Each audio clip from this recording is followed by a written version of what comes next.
Hello everyone, welcome back to our YouTube channel A R study classes. So आप सबकी demand पे मैंने transportation engineering का भी वन शॉट सेशन ला दिया है। ठीक, तो चलो अब स्टार्ट करते हैं पहला यूनिट। आज हम स्टार्ट करेंगे अपना पहला यूनिट। ठीक, चलो उसके बाद जैसा रिस्पॉन्स रहेगा मैं सेकेंड यूनिट भी लेके आऊँगा। और अगर आपको नोट्स चाहिए होंगे तो टेलीग्राम ज्वाइन कर लेना।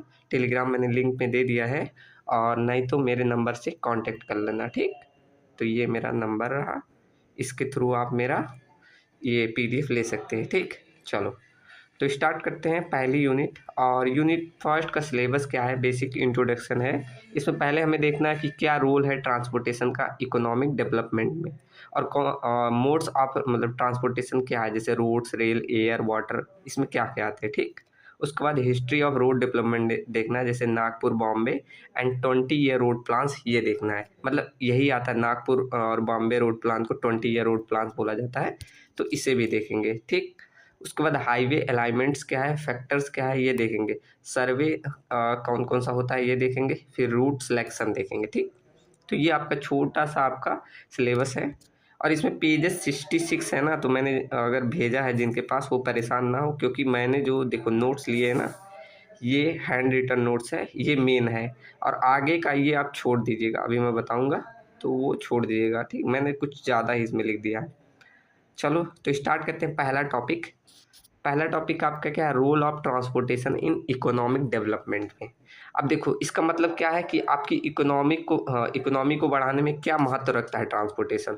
तो बहुत महत्व रखता है, यही सारे पॉइंट लिखे हुए हैं। जैसे लिखा है transportation play a crucial role in economic development में, वही बात लिखा कि हमारा एक क्रूशियल बहुत अच्छा महत्व रखता है किसमें, इकोनॉमिक डेवलपमेंट में। कैसे, बिकॉज इट कनेक्ट पीपुल, ये लोगों से जुड़ा होता है, और ये हमारे सामानों, सर्विस और मार्केट्स, इन सभी से ये जुड़ा होता है। कौन, ट्रांसपोर्टेशन, इसलिए कि एक क्रूशियल रोल प्ले करता है किसमें, इकोनॉमिक डेवलपमेंट में। ठीक, उसके बाद आगे क्या लिखा है, it consider the backbone of a country economic. इसे मतलब बैकबोन मतलब रीढ़ की हड्डी बोला जाता है किसी भी कंट्री के इकोनॉमिक के लिए। ठीक, अगर देखो ट्रांसपोर्टेशन जहाँ का खत्म हो जाएगा, वहाँ का इकोनॉमिक कैसा रह जाएगा आपका। देखो अभी यहाँ आपने इस समय हमारा हारमोन्स में देखो जहाज़ें बंद हुई तो कितनी दिक्कत आ रही है गैस के।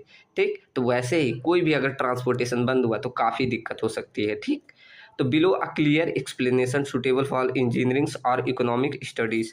ठीक, और भी नीचे लिखा है, देखो जैसे कि पॉइंट लिखे हैं कहाँ कहाँ पर, अगर इकोनॉमिक डेवलपमेंट जैसे फैसिलिटी ट्रेड एंड कॉमर्स में, जैसे ट्रेडिंग व्रेडिंग में तुरंत देखो अब गैस का बंद हुआ है ना, तो बोलते हैं नहीं ट्रेडिंग में उतार चढ़ाव काफ़ी हो रहा है, तो वो मार्केट घटता बढ़ता है। ये भी आप अगर न्यूज़ देखते होंगे तो ये सारा काफ़ी आता है। ठीक, तो ट्रेड और कॉमर्स में भी ट्रांसपोर्टेशन का फ़र्क पड़ता है। तो ये लिखा ट्रांसपोर्टेशन क्या करता है, enable the movement of raw material, factories and finishes good to market. ठीक, तो हमारा ट्रांसपोर्टेशन क्या करता है, मूव करता है जो रॉ मटेरियल कच्चे पदार्थ आते हैं उसे फैक्ट्रियों तक पहुंचाता है, जिससे हमारा मार्केट में सामान पहुंचते हैं। ठीक, आगे ये लिखा है रिड्यूस द डिस्ट्रीब्यूशन कॉस्ट, ये हमारा मतलब जो वितरण करने का कॉस्ट है ट्रांसपोर्टेशन, और कम करते देता है। जैसे आप लोग अगर टेम्पो से ट्रैवल करते होंगे तो उसमें ज़्यादा पैसा लगेगा कंपेयर टू अगर आप किसी बस से ट्रैवल करें, किस में ज़्यादा खर्चा आता है, आप टेम्पो वाला भाड़ा आपसे ज़्यादा लेगा क्योंकि उसका उतना कॉस्ट नहीं पड़ता। ठीक, तो यही कह रहा है कि अगर हमारा ट्रांसपोर्टेशन क्या कर दे रहा है, कॉस्ट को कम कर दे रहा है।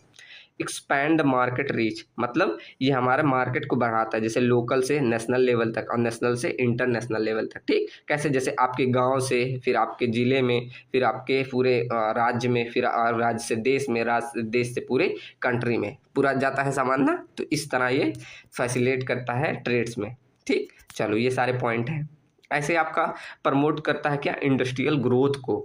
ठीक, तो ये अगर ट्रांसपोर्ट वही लिखा है इंडस्ट्रियल डिपेंड ऑन ट्रांसपोर्टेशन, जैसे रॉ मटेरियल की सप्लाई पे, डिस्ट्रीब्यूशन ऑफ प्रोडक्ट पे, मूवमेंट ऑफ लेबर पे, वेल डेवलपमेंट पे, और रेलवे, पोर्ट्स, इन सभी पे भी हमारा इंडस्ट्रियल ग्रोथ किस पे, इन सभी चीज़ों पे ही डिपेंड तो कर रहा है। तो ये हमारा प्रमोट करता है ट्रांसपोर्टेशन क्या, इंडस्ट्रियल ग्रोथ को। ठीक, ऐसे आपका एग्रीकल्चर में भी, अगर एग्रीकल्चर में ट्रांसपोर्टेशन, मान लो यही मैंने ट्रैक्टर लगाया है, ये मॉडर्न ट्रैक्टर है, लेकिन इसका मतलब क्या यूज होता है ना, अगर यही अबे हट जाए तो पुराने में बैलगाड़ी वाला आ जाएगा सिस्टम, तो बैलगाड़ी भी एक ट्रांसपोर्टेशन है, तो कैसे करेंगे आप खेत की जुताई। ठीक, तो हमारा एग्रीकल्चर में भी एक महत्व रखता है। ठीक, ये सब पढ़ लेना।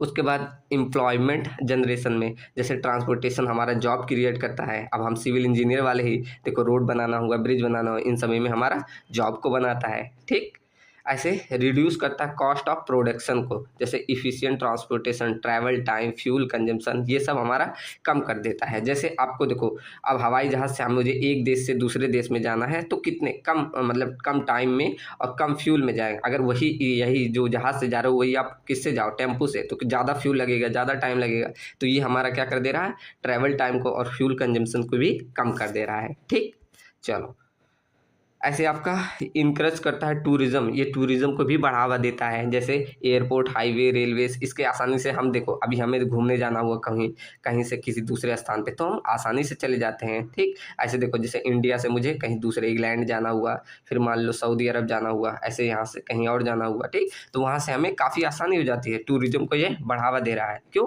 अगर हाईवे जो आपका एयरप्लेन आया है, कितनी आसानी से पहुंच जा रहे हैं लोग। पहले पहुंचते थे, पहले आपका पानी वाली जहाज़ से कितने समय में पहुंचते थे।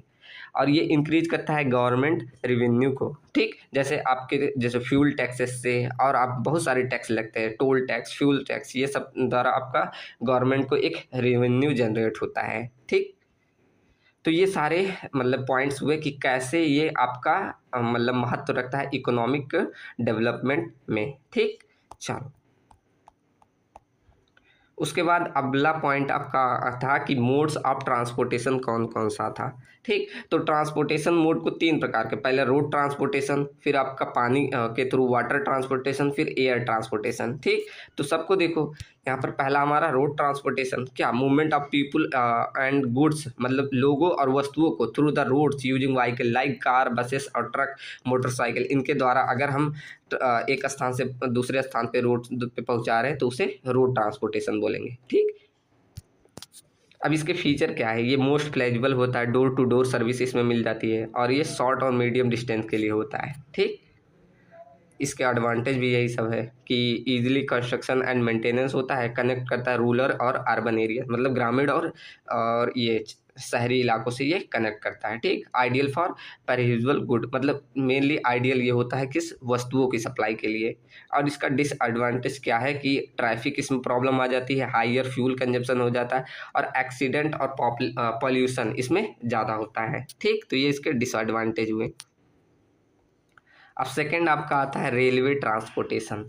अब इसमें बाय रेल द्वारा आप मूवमेंट कर रहे हैं, इसका फीचर क्या होता है, ये आपको लॉन्ग डिस्टेंस कवर करा देता है, और हैवी और बल्क अगर सामान भेजना है तो ये इसके द्वारा पहुंचा देता है। इसका एक फिक्स रूट होता है, ऐसा नहीं आप रेल को चाह अपने ऐसे घर की तरफ से लेकर जाए, एक फिक्स रूट फिक्स होता है। ठीक, उसके बाद इसका एडवांटेज क्या है कि ये बल्क ट्रांसपोर्ट है, मतलब काफ़ी ज़्यादा सामान को पहुंचा सकता है, और इसकी इफिशियंसी अच्छी होती है, energy safe then road transport है, मतलब रोड ट्रांसपोर्टेशन कंपेयर में ये सेफ होता है। ठीक, इसका डिसएडवांटेज ये है कि इसकी कंस्ट्रक्शन कॉस्ट हाई होती है, और ये फ्लेक्सिबल नहीं होता है।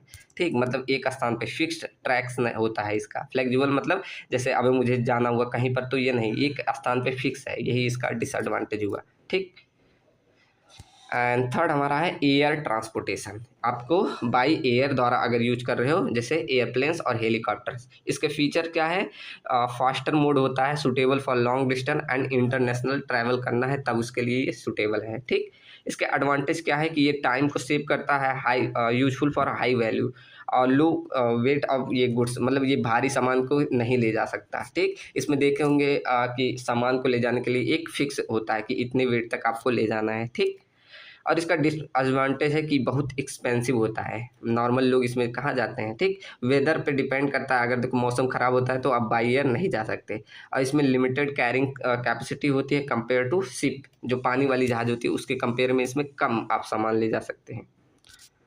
चौथा पॉइंट है वाटर ट्रांसपोर्टेशन। अब अगर इसे बाय रिवर, कैनाल, सी, इसके द्वारा हम ट्रांसपोर्टेशन कर रहे हैं तो उसे वाटर ट्रांसपोर्टेशन बोलेंगे। जैसे water inland waterways, ocean transportation, ये सब हमारे टाइप्स हैं इसके। इसका एडवांटेज है कि ये बहुत कम मतलब कम कॉस्ट में हैवी और बल्क सामानों को पहुंचा देगा। ठीक, उसके बाद एनर्जी इफिशियंसी इसमें काफ़ी अच्छी होती है, सूटेबल लेकिन होता है, लेकिन इंटरनेशनल ट्रेड के लिए। ठीक, इसका डिसएडवांटेज होता है कि ये बहुत स्लो चलता है, डिपेंड करता है वेदर एंड वाटर अवेलेबिलिटी पे।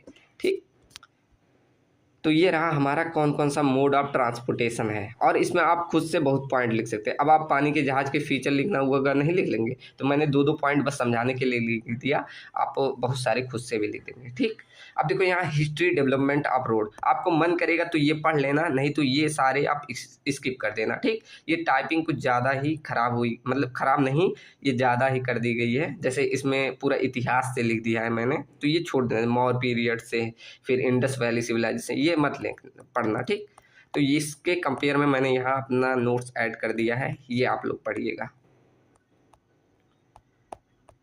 ये नीचे देखो यहाँ पर ऐड कर दिया, ये पढ़िएगा। ठीक, चलो मैं समझा दे रहा हूँ, सबको समझ में आएगा। हिस्ट्रिकल डेवलपमेंट ऑफ रोड, तो देखो हाँ, मतलब डेवलपमेंट रोड, आप पहले आपका बना था रोमन रोड, फिर टेरागट रोड, फिर मेटकाल्फ रोड, फिर टेलीफोर्ड रोड, फिर मैकडम रोड बना। ठीक, अब एक एक के फीचर समझते हैं कि क्या क्या मतलब फीचर है, यही आप एग्जाम में लिखिएगा। ठीक, तो हिस्ट्रिकल डेवलपमेंट ऑफ रोड में पहला हम देखते हैं रोमन रोड, जो कि 312 BC में बना था। ठीक, इसके इंपॉर्टेंट फीचर क्या थे कि ये road the road were built straight regardless of any gradient, मतलब इसमें कोई आपका ग्रेडियंट नहीं प्रोवाइड कर दी, ये आपका स्ट्रेट एकदम था। ठीक, सॉफ्ट सॉइल वाज एक्सकेवेटेड, मतलब जो सॉफ्ट, जब आप ये बना रहे तो सॉफ्ट सॉइल को इसमें से बाहर निकाल दिया गया था। Up to extend that hard strata is, जब तक आपको हार्ड स्टेटा नहीं मिला था तब तक इसमें मतलब हम सॉफ्ट सॉइल को निकालते गए थे। थिकनेस इसका मेनली 0.75 से लेकर 1.2 मीटर तक था। ठीक, 1 और 2 layer foundation stone were laid in the lime mortar 10 to 20 centimetre vertically kerb stone पे। ठीक, मतलब जो फाउंडेशन स्टोन था उसे 2 लेयर में बिछाया गया, जिनका थिकनेस इतना दिया गया था, और इसमें एक वर्टिकल कर्व स्टोन भी रखा था एज एज पे। अभी देखो फिगर दिखाऊंगा तब ये समझाऊंगा। ठीक, क्या ये था, मतलब ये पॉइंट क्या कह रहा है, vertical kerb stone at edge पे, ऐसे किनारे पे मतलब एक स्टोन रखा गया, वही बोल रहा है। ठीक, अभी दिखाता हूँ। उसके बाद सेकेंड लेयर में लाइम कंक्रीट रखा गया था, उसका साइज बोला गया 25 से 40 सेंटीमीटर, और उसके ऊपर अनदर लेयर रखा गया लाइम कंक्रीट स्मॉल ब्रोकन, जो कि साइज थी इसकी 25 से 40 सेंटीमीटर तक की। ठीक, उसके बाद टॉप लेयर में एक ड्रेस्ड लार्ज स्टोन का ब्लॉक रखा गया, जिसका साइज 10 से 15 सेंटीमीटर रखा गया। ठीक, उसके बाद curve stone is provided for lateral stability, curve stone मतलब यही जो बात की गई, ऐसे किनारे प्रोवाइड, चलो मैं बता दे रहा हूँ कर्व स्टोन कौन सा होता है। ये देखो, ये कुछ ऐसे फीचर बना था, तो ये किनारे पे लेटरल स्टेबिलिटी के लिए एक स्टोन प्रोवाइड किया, इसे कर्व स्टोन कहते हैं। ठीक, तो नीचे पे आपका ये फाउंडेशन के लिए प्रोवाइड किया गया, उसके बाद लाइम का प्रोवाइड किया गया, फिर उसके बाद छोटे छोटे पार्टिकल, फिर आपका लार्ज साइड में एक स्लैब जिसका थिकनेस 10 से 15 सेंटीमीटर रखा गया। ठीक, तो ये कुछ रोमन रोड का ऐसे कंस्ट्रक्शन था, तो आप एग्जाम में ऐसे बना दीजिएगा। इसका ड्रॉबैक, कमियां जो थी कि इसमें ड्रेनेज के लिए कोई भी कंसिडरेशन नहीं किया गया, और इसका थिकनेस बहुत ज़्यादा हो गया था, और इस लार्ज फाउंडेशन को क्या किया, इसने नीचे प्लेस किया है, जबकि हार्ड स्टेटा पे पहुंचने के बावजूद इसने क्या किया, यहाँ पर लार्ज स्टोन, देखो हार्ड स्टोन को ऐसे बड़े बड़े पत्थरों को नीचे रखा है, ये इसकी कमियाँ थी। ठीक, तो ऐसे इस पॉइंट में, ऐसे पॉइंटर में लिखिएगा, ये काफ़ी अच्छा रहेगा। अब सेकेंड देखते हैं टेरागाटा कंस्ट्रक्शन। ठीक, कंस्ट्रक्शन जो कि एक फ्रांस के थे, उन्होंने बनाया था। तो princess Tresaguet developed an improved method of construction in France during 1764 AD में इन्होंने बनाया। इसका मेन फीचर क्या था कि ये रोड मतलब इन्होंने थिकनेस जो था ज़्यादा था ना, तो उसको कम कर दिया, कितना 30 सेंटीमीटर थिकनेस तक कर दिया, और इन्होंने क्रॉस स्लोप प्रोवाइड किया, वो भी टॉप लेयर पे, जिससे ड्रेन आउट हो सके वाटर सरफेस पे। तो दो चीज़ें इन्होंने सुधारी, क्या, एक थिकनेस कम कर दिया, और एक टॉप लेयर पे उन्होंने क्रॉस स्लोप प्रोवाइड किया, जिससे पानी ड्रेन आउट हो सके। ठीक, उसके बाद एक साइड ड्रेन आल्सो प्रोवाइड, मतलब एक साइड में ड्रेन जो पानी ऐसे मतलब निकले, वो साइड से एक ड्रेन प्रोवाइड किया 1/24 इतने स्लोप पे। ठीक, तो ऐसा कुछ इनका था, जैसे ऊपर स्लोप प्रोवाइड किया, वहाँ किनारे एक ड्रेन सिस्टम बनाया, देखो ये ड्रेन सिस्टम बना हुआ है, ऐसे ड्रेन सिस्टम जिसे नाली बोलते हैं, तो ऐसे साइड से यहाँ से पानी निकल के इसमें आ जाता था। ठीक, तो इनकी भी कमियाँ थी, क्या कमियाँ थी कि इन्होंने भी लार्ज फाउंडेशन स्टोन को सबसे नीचे रखा, ऐसे नीचे देखो लार्ज फाउंडेशन स्टोन को रखा। उसके बाद cross slope eight only wearing surface, मतलब सिर्फ ऊपर ही क्रॉस स्लोप प्रोवाइड किया, ये नीचे से उन्होंने, नीचे ऐसे बोला स्लोप ही रहेगा। ठीक, नीचे से नहीं मतलब रखा, तो ये इनकी दो कमियां थी। ठीक, चलो ऐसे कुछ आप फिगर एग्जाम में बना लीजिए। ये देखो आपको दिख नहीं रहा, ये कुछ ऐसे है, ठीक, बहुत हल्का दिख रहा है। तो ये कुछ ऐसे साइड ड्रेन भी प्रोवाइड किया है। तो ये हमारा था टेरागाटा कंस्ट्रक्शन। अब देखते हैं मेटकाल्फ कंस्ट्रक्शन। ये देखो इनका क्या था, ये अंधे थे, तो इनका कोई रिकॉर्ड नहीं मिलता, बस ये कि पूछा नहीं जाएगा, बस इतना जान। देखो लिखा है शायद, ही believed out good restriction found, पढ़ लीजिएगा, वैसे स्मूथ लिखा, he was engaged in constructive was not working the France, he was not record. देखो लिखा नहीं है, लेकिन ये मतलब क्या था कि ये इनको दिखाई नहीं देता था, बस इनका मानना था कि एक अच्छा फाउंडेशन होना चाहिए, वेल ड्रेन होना चाहिए, स्मूथ सरफेस होना चाहिए, अलाउ करना चाहिए रेन वाटर, ये सब इनका कहना था, ठीक। और ये इनका मतलब अंधे होने की वजह से, अब अंधे को क्या बोलते हैं मुझे पता नहीं, मतलब आंखों से दिखाई नहीं देता था, तो इसलिए इनका कोई रिकॉर्ड नहीं मिलता, ठीक। चलो अब देखो फोर्थ, टेलफोर्ड कंस्ट्रक्शन। इसे ब्रिटिश कंस्ट्रक्शन बोला जाता है क्योंकि ये ब्रिटिश द्वारा बनाया गया था, और ये कब बनाया गया, 19th सेंचुरी इन इंग्लैंड में, ठीक। इन्होंने क्या किया, heavy foundation were placed on soil sub grade पे, ठीक। तो कहाँ पर सब ग्रेड पे हैवी फाउंडेशन को रखा, ठीक। उसके बाद क्या किया, a level of sub grade were placed with 9 metre, एक मतलब सब ग्रेड का लेयर किसमें 9 मीटर का प्लेस किया नीचे, ठीक। अभी देखो फिगर में और अच्छे समझ आएगा। उसके बाद the binding layer of wearing course कितना रखा, 4 centimetre thick, were place with the cross slope of इतना, मतलब ऊपर का जो वियरिंग स्लोप था उसे 4 सेंटीमीटर थिक रखा, वो भी स्लोप कितना दिया, 1:45 का, ठीक। उसके बाद आगे क्या है, आगे कह रहा cross section at top surface was given to ensure removal of water. जो उन्होंने ऊपर का जो स्लोप दिया वो किस लिए दिया, जो 1:45 का स्लोप प्रोवाइड किया वो इसलिए दिया जाकि इसमें से जो वाटर था वो बाहर मतलब ड्रेन आउट हो सके, ठीक। इसलिए इन्होंने ये भी क्रॉस सेक्शन भी दिया है। टोटल थिकनेस में भी वेरिड फ्रॉम 35 सेंटीमीटर, ठीक, मतलब इनका थिकनेस 35 सेंटीमीटर रखा एट एज पे, अबाउट 4, मतलब ये वेरी करता, ऐसा नहीं एक स्थान पे फिक्स था, इनका थिकनेस 35 से लेकर 45 सेंटीमीटर तक है, ठीक, वेरी करता है, सेंटर पे इतना था और एज पे कितना 35 सेंटीमीटर तक है, ठीक। उसके बाद क्या किया, the central portion of about 5.5 metre with was filled with 2 layer of angular broken stone to compacted thickness of, मतलब उन्होंने बताया कैसे कैसे क्या किया, सेंट्रल पोर्शन पे इतने मीटर पे उन्होंने क्या फिल किया, 2 layer of angular stone to compacted thickness 10 centimetre and 5 centimetre पे, मतलब ऐसे ऐसे करके इन्होंने फिल किया, ठीक। चलो sometime instead of kerb stone a layer of broken stone were impact the lateral stability, मतलब इन्होंने क्या किया, ये साइड से जो था इसको हटा दिया, जो हमने कर्व स्टोन प्रोवाइड करते थे उसके स्थान पे इन्होंने ब्रोकन स्टोन लाइम कंक्रीट का प्रोवाइड कर दिया, ऐसे किनारे। अभी तक हमने ऐसे देखो ऐसे कर्व स्टोन प्रोवाइड किया जाता था ना, उसको हटा के इन्होंने क्या किया, ऐसे ब्रोकन स्टोन लाइम कंक्रीट के साथ प्रोवाइड कर दिया, ऐसे किनारे, ठीक, यहाँ पे ऐसे। इनका कमी क्या थी कि लार्ज फाउंडेशन इन्होंने भी ऐसे नीचे रखा, देखो रखा है ना, तो इन्होंने नीचे रखा, और इन्होंने कोई नो ड्रेनेज कंसीडर फॉर सब ग्रेड, मतलब नीचे के लिए कोई भी ड्रेनेज नहीं लिया, ऊपर तो किया 1:45 का है, लेकिन नीचे के लिए सब ग्रेड के लिए कोई भी कंसीडरेशन नहीं लिया, स्लोप नहीं दिया, ठीक। वो किसने किया, इस मैकडम कंस्ट्रक्शन ने, इसमें हमारा सब चीज़ें ली गई। क्या देखो, जॉन मैकडम डेथ हुए, इन्होंने इनका मतलब ये जन्म है कब से लेकर कब तक रहे हैं ये, entirely method of road construction as compare to, मतलब सबसे ज़्यादा अगर यूज होता है तो इन्हीं जॉन मैकडम का वही बोला है, ठीक। जो प्रीवियस मेथड था सबसे कंपेयर करो तो सबसे अच्छा इन्हीं का मेथड था। इन्होंने क्या किया, McAdam was the first person who suggest that heavy foundation stone not all required at place of bottom layer, मतलब इन्होंने ही कहा कि हमें बॉटम पे कोई ज़रूरत नहीं है हैवी फाउंडेशन रखने की, क्यों, हम हार्ड स्टेटा पे पहुंच तो रहे हैं, तो इसलिए उन्होंने हटा दिया। और इन्होंने more important to give a soil sub grade drainage compaction, मतलब नीचे इन्होंने सब ग्रेड पे भी क्या दिया, ड्रेनेज का क्राइटेरिया दिया कि नीचे भी हमारा ड्रेनेज होना चाहिए, ठीक।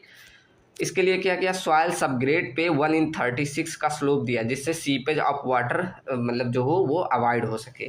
टोटल थिकनेस कितना रखा, uniform from edge to centre, minimum value 25, मतलब इन्होंने ऐसे कुछ इस तरह रखा है, तो एज पे मतलब total thickness kept uniform edge to centre तक, ऐसा नहीं बदलता हुआ जाए, एज से सेंटर तक एक यूनिफॉर्म, मिनिमम वैल्यू कितना 25 सेंटीमीटर तक, इतना थिकनेस रखा है, सब ये जैसे सेंटर तक जाएंगे एक समान आपको मिलेगा। टोटल डिस्ट्रीब्यूशन इसमें बेटर था, ठीक। ऐसे कुछ, ये देखो ऐसे कुछ था, ठीक। ऐसे फिगर बना सकते हैं कुछ ऐसे स्लोप में, देखो नीचे सब ग्रेड पे भी और सब बेस पे भी, दोनों पे स्लोप प्रोवाइड किया। उसके बाद कह रहा है through the total thickness the construction was less but load distribution was comparatively better. इस पे थिकनेस भले कम हुई लेकिन लोड डिस्ट्रीब्यूशन इसमें और अच्छा रहा, ठीक। ये आपका कुछ ऐसे फिगर बना सकते हैं। तो ये सारा इतिहास रहा रोड बनने का, कैसे कैसे बना। और इस जो पीडीएफ में लिखा है वो मत पढ़िएगा, यही पढ़िएगा, यही आपके एग्जाम में आता है, ठीक। चलो अब देखते हैं भारत में, अपने भारत में डेवलपमेंट कैसे कैसे हुआ, ये देखते हैं। चलो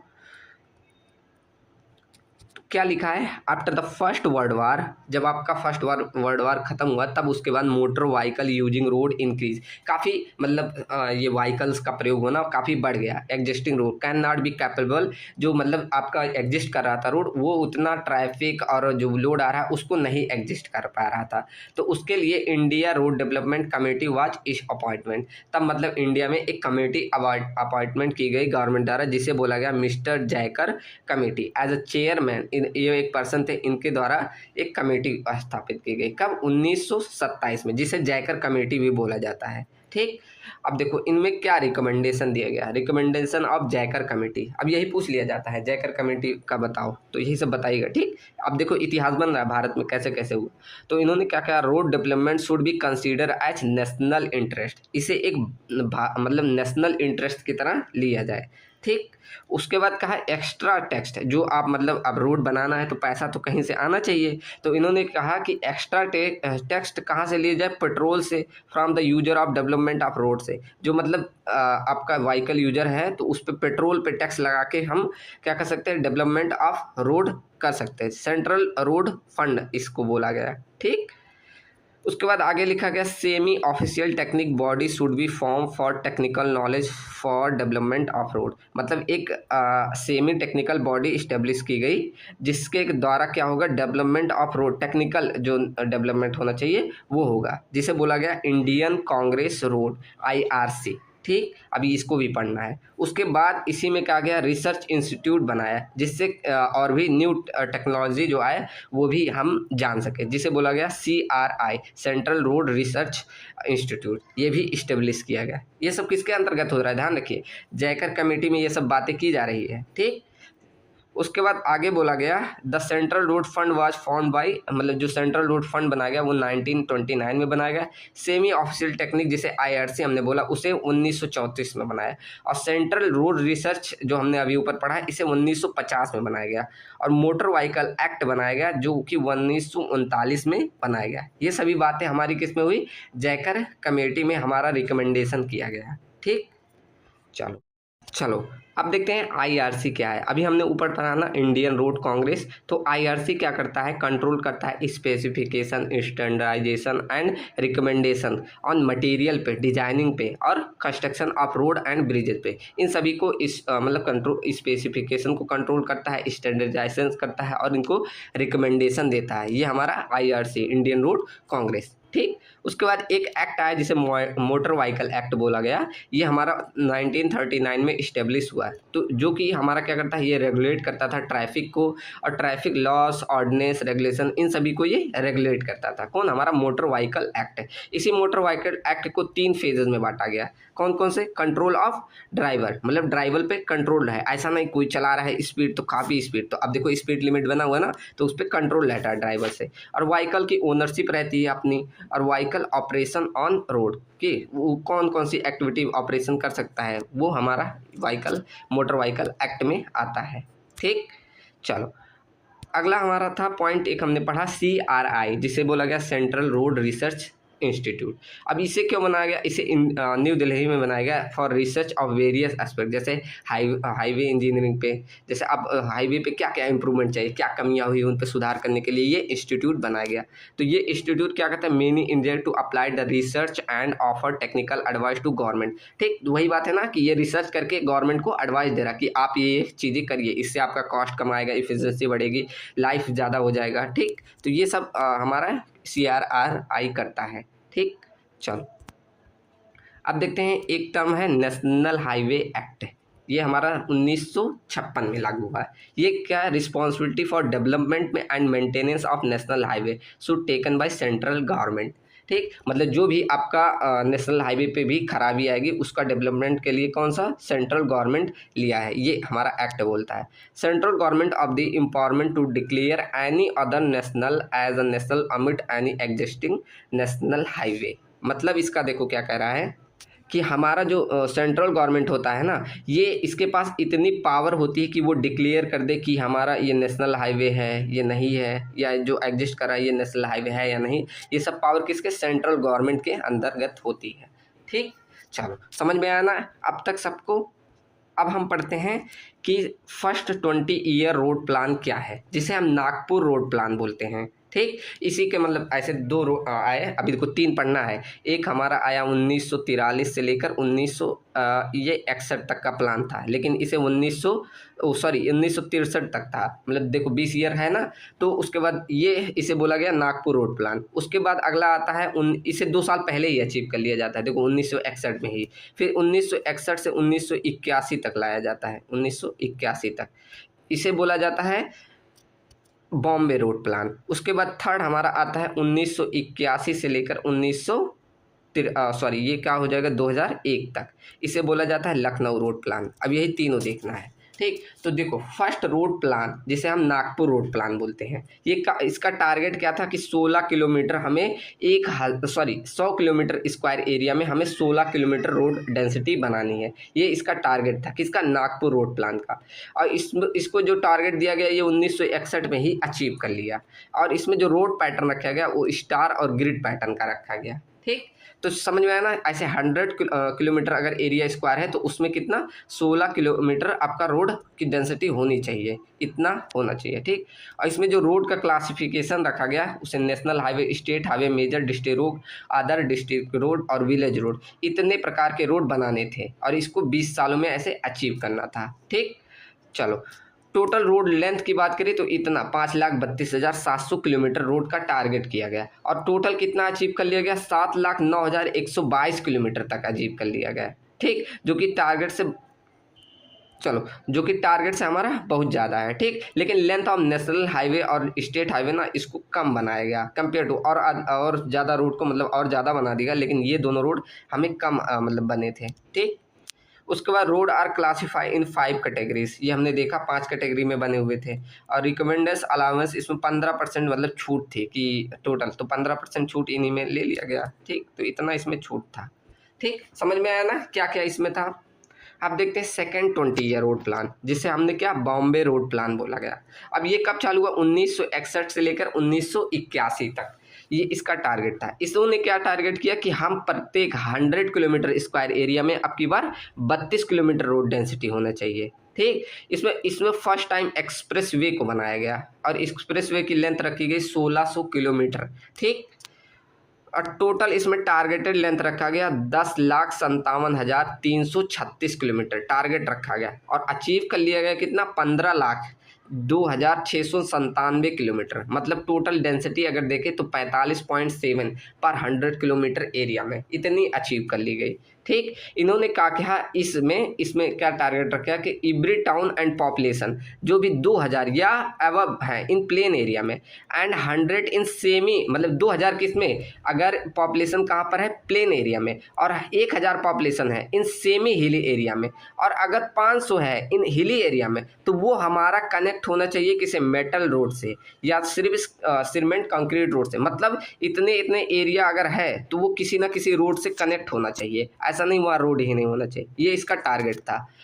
इसमें maximum distance to the place development and agriculture would be 6.4 kilometre from metal road and 2 point, मतलब देखो ये क्या कह रहा है कि अगर आपका जहाँ भी एग्रीकल्चर एरिया हो वो कहाँ से 6.4 किलोमीटर तक मेटल रोड मिल जाना चाहिए। ऐसे मतलब अगर आप अपने घर से 6.4 किलोमीटर चल रहे हैं तो वहाँ आपको चलने के बाद आपको ये रोड मेटल रोड दिख लेना चाहिए।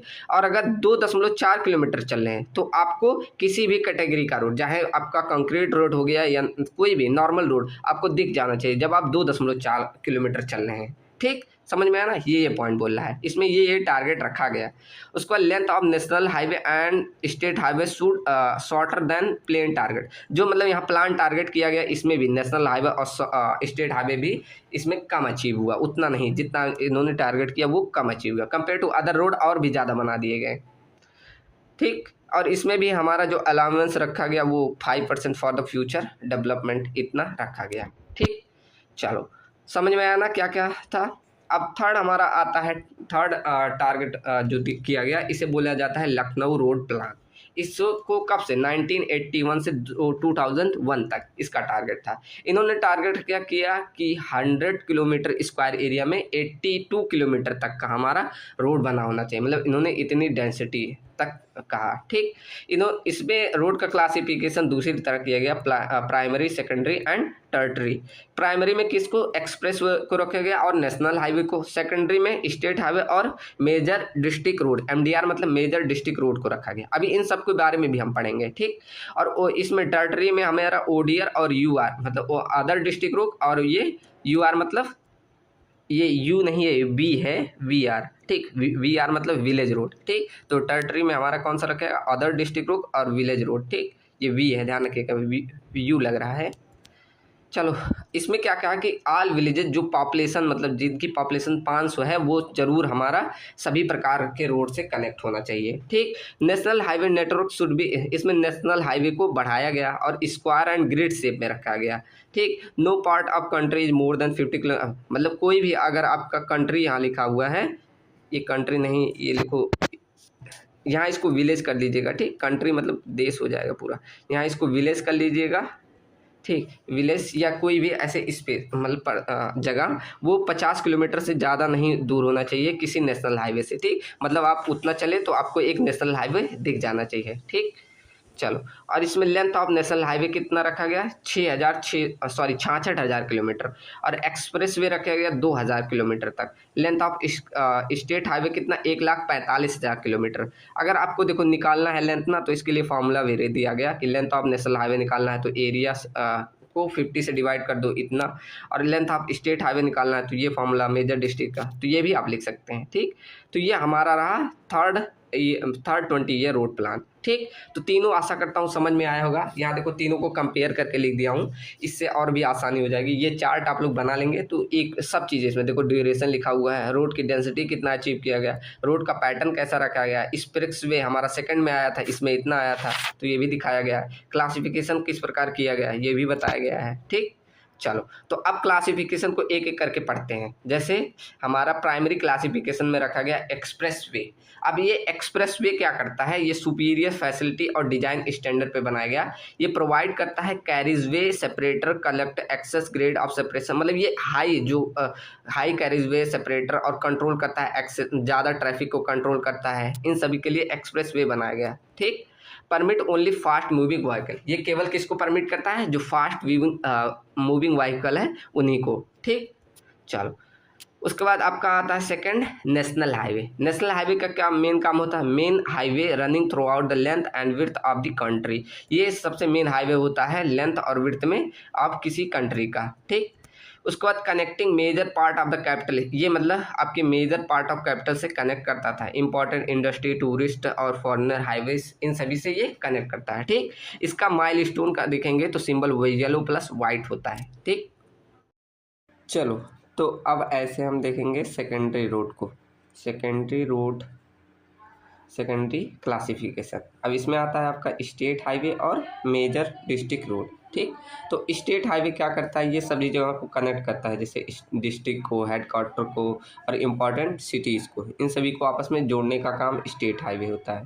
ठीक, ये देखो लिखा main arterial road from traffic to from district. ठीक, मतलब ये मेनली काम है टोटल ऐसे डिस्ट्रिक्ट टू डिस्ट्रिक्ट इसको कनेक्ट करना स्टेट हाईवे का। ठीक, उसके बाद ये national highway and state highway some design speed and geometric design specification, मतलब हमने अभी अगला पढ़ेंगे जब जियोमेट्रिक डिजाइन, तो इसके लिए डिजाइनिंग का स्पेसिफिकेशन रहता है। ठीक, चलो, इसका माइलस्टोन समझ रहे हैं ना आप लोग, जैसे ऐसे आप लोग रोड पे चल रहे होंगे तो ऐसे कुछ रहता है एक सिंबल, तो इसका जो कलर रहता है ना माइलस्टोन का, यहाँ बोला है ग्रीन, ऐसे ऊपर आपको तब ग्रीन दिखेगा, ये ऊपर ऐसे आपको ग्रीन, और नीचे बोला है वाइट, तो ऐसे वाइट रहेगा, ठीक। तो यहाँ ऐसे लिखा रहता है कि आपको इतना किलोमीटर बचा, तो कुछ ऐसा सिंबल रहता है, इसे ही माइलस्टोन बोला जाता है, ठीक। तो इसका कुछ सिंबल ऐसे है। ऐसे आपका सेकंड है मेजर डिस्ट्रिक्ट रोड। अब इसका काम क्या होता है, road with a district serving area of production and market connecting other major district road and main national highway, ठीक। तो मेनली क्या कह रहा है, डिस्ट्रिक्ट में वो प्रोडक्शन का मार्केट में कनेक्ट करना, और अदर जो मेजर रोड है उनको मेजर डिस्ट्रिक्ट रोड ऐसे कवर करता है, ठीक। जैसे एक दूसरे से सब ऐसे जुड़े हुए होते हैं, ठीक। जैसे देखो पहले आपका आगे अदर डिस्ट्रिक्ट रोड, ये कनेक्ट होके जाएगा ऐसे ये मेजर डिस्ट्रिक्ट रोड पे, फिर स्टेट हाईवे, फिर नेशनल हाईवे, फिर एक्सप्रेस वे, ऐसे आपस में जुड़े हुए थे सब, ठीक। जैसे जैसे जितना दूर आपको ट्रैवल करना है। चलो अब ऐसे अगला टर्टरी रोड क्लासिफिकेशन पे, other district road and village road, ठीक। तो ये अदर डिस्ट्रिक्ट रोड क्या करेंगे, ये प्रोडक्टिविटी एंड किस में, surviving rural road for productivity and providing them outlet, market centre, block development headquarter, tehsil headquarter और अदर मेन रोड्स, ठीक। तो वही कह रहा है कि अगर हमें अदर मार्केट के सेंटर, ब्लॉक के डेवलपमेंट में हेडक्वार्टर, तहसील हेडक्वार्टर, इन सभी को जोड़ने का काम कौन करता है, अदर डिस्ट्रिक्ट रोड। इसका माइलस्टोन का सिंबल डार्क ब्लू या ब्लैक प्लस वाइट, ये कॉम्बिनेशन होता है, ठीक। माइलस्टोन ये आपकी कंपटीशन एग्जाम में पूछ लेता है। ऐसे आपका विलेज रोड होता है, तो विलेज रोड मेनली आपके छोटे छोटे गाँव को जोड़ने का काम करेगा। इसका सिंबल ऑरेंज प्लस वाइट होगा। आप अगर जिस गांव से बिलोंग करते हैं वहां से देख लीजिएगा। चलो ऐसे देखो आपका ये अर्बन रोड क्लासिफिकेशन के आधार पे होता है, हमने बोला था ना। तो अर्बन रोड के आधार पे, अर्बन मतलब शहरी इलाकों के आधार पे, तो अर्बन एक्सप्रेस वे होता है, आर्टीरियल रोड होता है, सब आर्टीरियल एंड कलेक्टर और लोकल, ठीक। तो जैसे उसमें सब था वैसे ही इन सब का भी काम है। जैसे अर्बन एक्सप्रेस वे का क्या काम है कि arterial highway from high speed region passenger good traffic from the interior city expressway, इन सबको कनेक्ट करने का काम ये अर्बन एक्सप्रेस वे करता है, ठीक। इसका क्लासिफिकेशन देखो, एक्सप्रेस वे वही सारा चीज़ है, एक बार पढ़ लीजिएगा, ठीक। यहाँ देखो आर्टीरियल रोड मैंने बोला था ना, तो इसी अर्बन एक्सप्रेस, बस नाम दूसरा कर दिया बस। जैसे road that connect the town to the state highway और नेशनल हाईवे, इन सभी को कौन कनेक्ट करता है, आर्टीरियल रोड, ठीक। ये किस लिए होता है, for highway traffic inside the city, इन सभी के लिए होता है। अगर आपके जहाँ सिटी में ज़्यादा ट्रैफिक है तो वहाँ के लिए आर्टीरियल रोड बनाया जाता है। Parking, loading, unloading of vehicle इसमें कम्प्लीटली प्रोहिबिटेड होता है, मना होता है, ठीक। ऐसे आपका सब आर्टीरियल रोड होता है, तो sub arterial also known as the secondary road, इसमें कम ट्रैफिक होता है, ये कनेक्ट करते हैं टाउन सेंटर को, और इसमें moving traffic over short distance offering somewhat lower the traffic mobility, मतलब इसमें उतनी ट्रैफिक नहीं रहती, ठीक। यही सब लिखा है।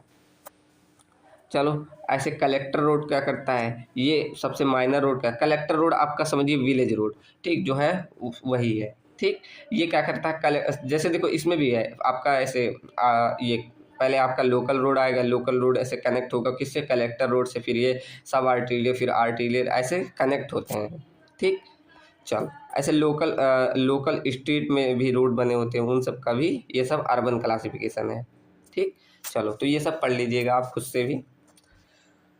अब आपका आता है रोड का लेंथ एंड विड्थ कितना रखना है, तो ये तो आपको पूरा चार्ट ध्यान नहीं हो पाएगा, तो ऐसे पढ़ लीजिएगा नॉलेज के लिए, ये कॉम्पिटिटिव एग्जाम पे आ जाता है, ठीक।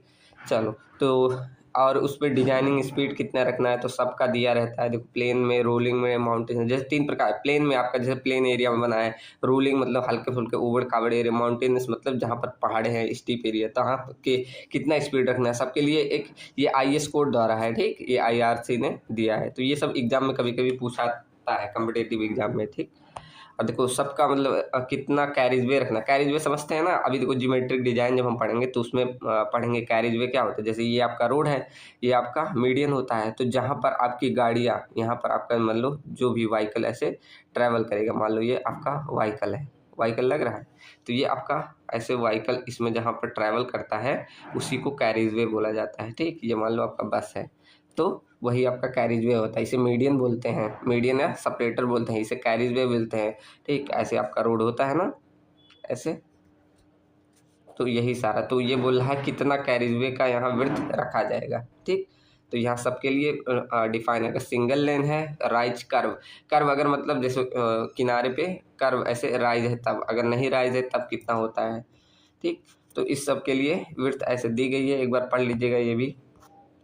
अब आते हैं अगला टॉपिक कि रोड पैटर्न कैसे होना चाहिए, ठीक। तो मेनली अब तो इस समय ज़्यादा प्रेफर करते हैं कि आपका ऐसे रेक्टेंगल इस तरह रोड का ग्रिड पैटर्न बोला जाएगा, इसे ऐसे बने। लेकिन देखो बहुत प्रकार के रोड के पैटर्न होते हैं।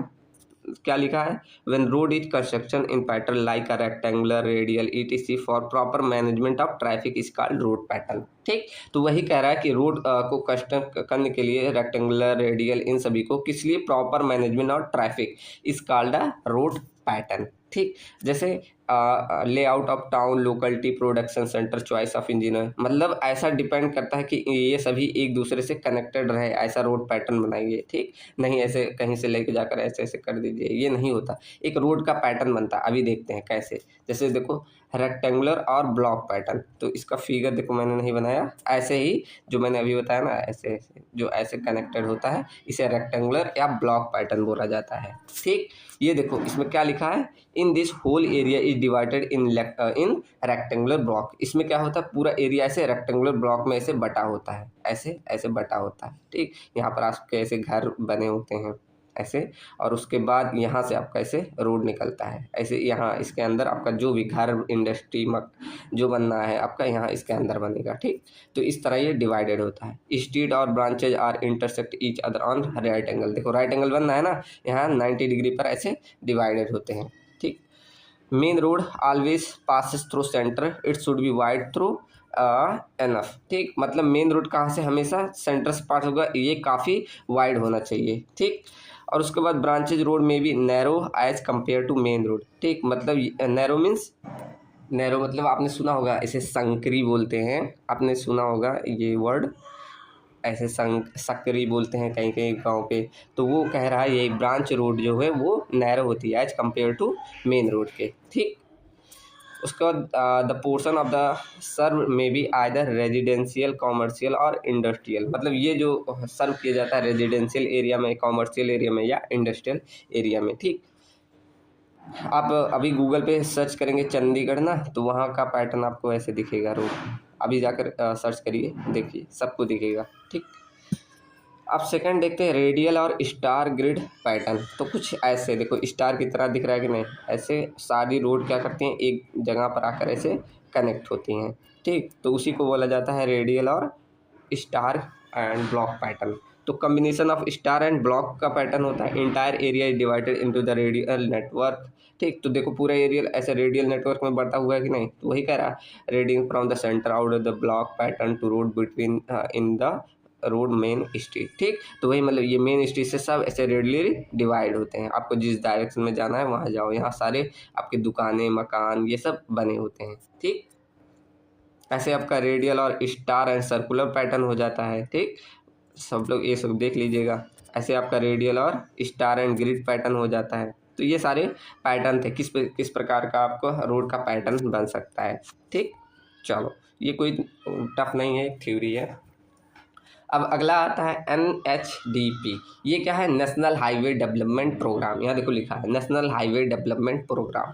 अब ये क्यों बनाया गया, ये मेनली अभी देखो इसमें बहुत सारे ऐसे फेजेज आए ना, तो ये क्या करता था, जैसे आपने सुना होगा एक ऐसे आपका नक्शा है ना भारत का, देखो अच्छे से बनाओ, चलो उतना आर्टिस्ट नहीं हूँ,